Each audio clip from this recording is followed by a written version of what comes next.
Olá, chuchus, tudo bem com vocês? No vídeo de hoje vai ser abordado sobre os tipos de incontinência urinária que é descrito aí na literatura ou o mais falado.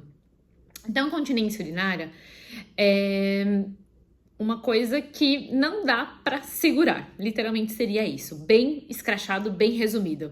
Porque uma das funções da bexiga é conter, fazer a continência urinária. Então, segurar o recipiente, o resíduo, que é a micção, que é a urina, ali naquela região. E quando a gente tem uma incontinência, é porque por algum motivo não tá sendo. A bexiga não tá conseguindo segurar o conteúdo ali dentro, tá certo? Quais os tipos de incontinência urinária que a gente tem? Que aí seria o escape de urina. A gente tem, que é a mais famosa, é a incontinência urinária de esforço, que é quando um fator externo faz uma força ali naquela região abdominal, dando um estímulo na bexiga, e aí, por força maior, seja uma tosse, seja um espirro, na risada, dá um estímulo ali na bexiga, e aí vaza o conteúdo, que seria a micção. E aí pode ser umas gotinhas, às vezes pode ser em jato. Então a gente precisa entender. Então, qualquer tipo de escape, se você é jovem, velha, se você está grávida e por algum motivo você teve algum episódio de escape de xixi, tenta se lembrar como aconteceu esse escape. Será que eu estava rindo? Será que eu ingeri bebida alcoólica? Porque também o irritativo para a bexiga, então pode ser um fator ali a mais. Não, eu estava rindo. Ai, eu tossi, ou às vezes espirrei e aconteceu. E isso é importante relatar, porque, por exemplo, paciente que chega aqui no consultório, eu sempre pergunto isso, mas como aconteceu? Por quê? Muitas das meninas, né, vêm por algum motivo. Ai, mas eu tentei segurar, ou é porque, nossa, aquela musculatura tá muito fraca. E nem sempre fraqueza tá associado com essa incontinência. Então, a gente precisa realmente avaliar. Até aí, tudo bem? Outro tipo de incontinência seria a continência de urgência. O que seria isso? É quando você sente uma vontade súbita e incontrolável de ir no banheiro. E às vezes, neste trajeto de ir para o banheiro, você vai lá e tem um escape de xixi. O que a gente associa com o escape de urgência? Geralmente tem sinais aí de uma hipersensibilidade da bexiga. E o que seria isso? É quando ela fica hiperestimulada, hiperativa, tá? E isso pode dizer o quê? Às vezes o consumo de excessos de produtos, de alimentos que dá mais essa hipersensibilidade para a bexiga, que seria o excesso de café, a própria cafeína, o chocolate, refrigerante. Pode ser a quantidade também excessiva de cítricos, laranja, limão e entre outros. Pode ser também o chás, também pode ser estimulante. Então, assim, a gente precisa fazer realmente uma análise um pouco mais profunda, tá certo? Tem a incontinência mista, que aí já seriam os dois sintomas dos anteriores que eu falei. Então, ela tem essa vontade incontrolável de ir no banheiro e tem um escape, ou também tem após uma tosse, um espirro ou uma risada, tá certo? Tem uma incontinência que geralmente é mais em criança, é a enurese noturna, quando você tem esse escape durante o sono. Então, às vezes a criança ali tá naquele período de desfraude, né? Ou teve o desfraude, só que ainda tem aquela sensação ali, tem até algumas crianças que sonham que tá fazendo xixi e às vezes não consegue ter esse despertar. Então, também é um tipo de incontinência, tá bom? O que talvez seja mais comum, e aqui eu tô falando na minha experiência clínica, tá bom? O que vem aqui mais no consultório? Como o meu público maior é gestante, então geralmente é por conta de um esforço ali. E aí pode ser por conta do aumento de peso, pode ser também por conta do fator de risco, que é a própria gestação. Mas já tem pacientes aqui que já apareceram já com episódio antes de estar grávida, e aí na gravidez é um fator ainda maior.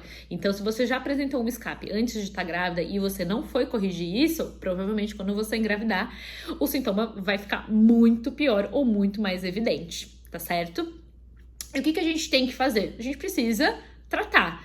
Então, sempre que eu tento ser o mais enfática possível, preciso entender como aconteceu esse espirro, o que seria interessante, avaliar a tosse dessa paciente. Como é que você espirra? Porque cada um vai tossir de um jeito, é que nem andar, concorda comigo? Cada um vai executar essa tarefa, mas como executa, esse pode ser o grande pulo do gato, tá certo? Então, aqui no consultório a gente avalia, a gente filma a paciente tossindo, porque a partir dessa filmagem pode trazer alguns detalhes muito importantes que às vezes a olho nu, né, ou às vezes no dia a dia, perdão, a gente não consegue identificar, mas ali às vezes pausando, entendendo ali antes o movimento, fazendo um movimento já antecipatório, fazer um pequeno ajuste, já pode mudar ali fazer algum ajuste da tosse já pode mudar o desfecho, se vai ter uma continência ou não.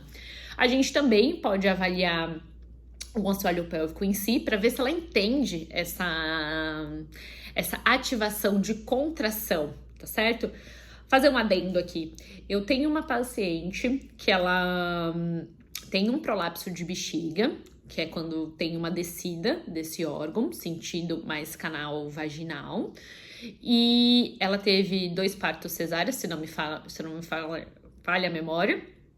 E aí, só que o quê? É uma paciente que veio pra mim com uma incontinência urinária de esforço toda vez que ela espirra.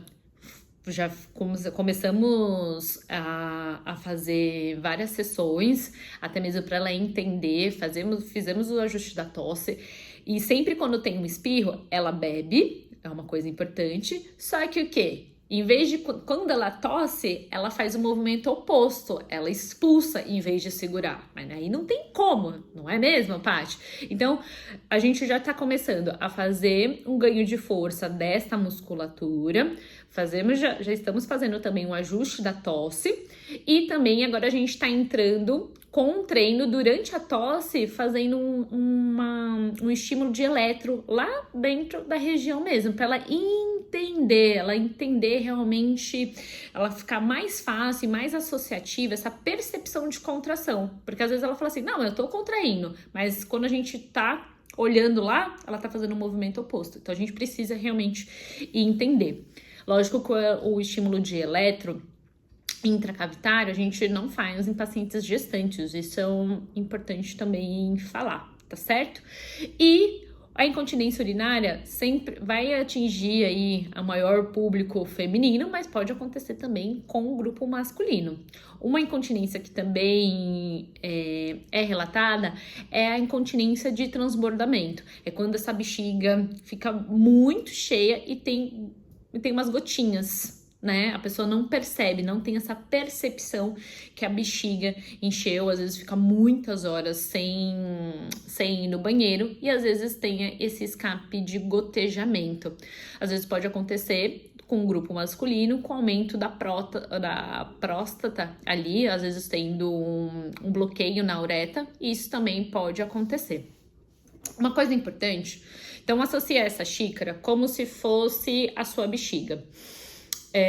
E aí já vamos para algumas orientações, você que tá vendo esse vídeo. Imagina que você ingeriu água, líquido em geral, e aqui na nossa bexiga tem sensores. Então imagina que essas florzinhas são sensores da sua bexiga. Quando vem essa sensação do primeiro desejo de fazer uma micção, provavelmente a sua bexiga já encheu com um certo líquido. Essa é a hora de ir no banheiro? Não. Tá bom? Ou tem muitas meninas que tem muitas chuchus, né? que vem aqui pro consultório e falam assim, ai, Paty, eu vou fazer um xixi antes de sair, aquele xixi de prevenção. E isso pode ser ruim, tá?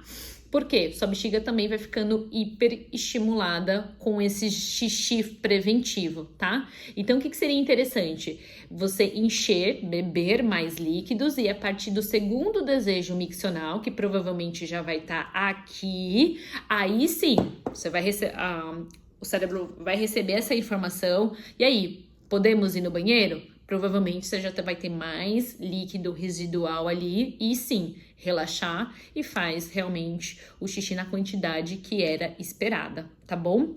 Uma coisa importante para você evitar essa hiperatividade da bexiga, se você tem a mania de, quando vai tomar banho, já aproveitar, já fazer o xixi em pé, tá errado, tá? Porque qualquer coisa que às vezes pode começar com uma coisa sutil, porque se o cérebro começar a entender que toda vez que a gente quer ir no banheiro a gente tá mexendo com água, então qualquer estímulo com água, seja você lavando a louça, sendo você indo tomar banho, você sempre vai querer ficar treinando a sua bexiga erroneamente. E quem tem que mandar na sua bexiga é você, tá bom? Então pode começar com uma coisa sutil, porque é mais rápido na minha rotina, só que isso pode causar maus hábitos ali para sua bexiga. Às vezes tendo mais risco de uma infecção, deixando a sua bexiga mais hiperativa, então não seria tão interessante. Então quando for no banheiro, vai realmente no banheiro tomar banho.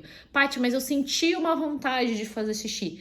Será que dá para esperar? Porque às vezes você só tá naquele primeiro desejo miccional, tá bom? Então vai fazer outras coisas, vai realmente tirar o foco da bexiga realmente em si, tá bom? Então talvez perceber esses detalhes já pode fazer muita diferença. Uma coisa que eu também falo com as minhas pacientes, se você tem a noctúria, que é quando você acorda pra ir no banheiro, você tá lá dormindo, mas você acordou com o desejo de ir no banheiro. Você tem reparado que quando você vai jantar, você ainda bebe água? Porque o que seria mais interessante, o que seria recomendado? 2 horas antes ou até 3, você parar com os líquidos em gerais, antes de você dormir. Por quê? Porque quando você ingere qualquer líquido próximo ali de dormir, você tem dificuldade de entrar no sono REM, que é aquele sono profundo. Então, você sempre vai ficar em alerta. E aí a bexiga vai dando disparos para o cérebro, falando, olha, a gente vai ter que levantar, a gente vai ter que levantar, já a gente vai ter que levantar. E nisso, você tem dificuldade e afeta a sua qualidade de sono, porque a gente realmente só descansa quanto mais tempo a gente ficar ali no sono REM, que é no sono profundo. Então, talvez fazer essa alteração aí na sua rotina já pode te ajudar. E eu acho que já com essas dicas, com essas orientações, eu acho que deu para entender um pouquinho sobre a incontinência urinária. Se vocês ficaram com alguma dúvida, manda aqui nos comentários e até o próximo vídeo, chuchus!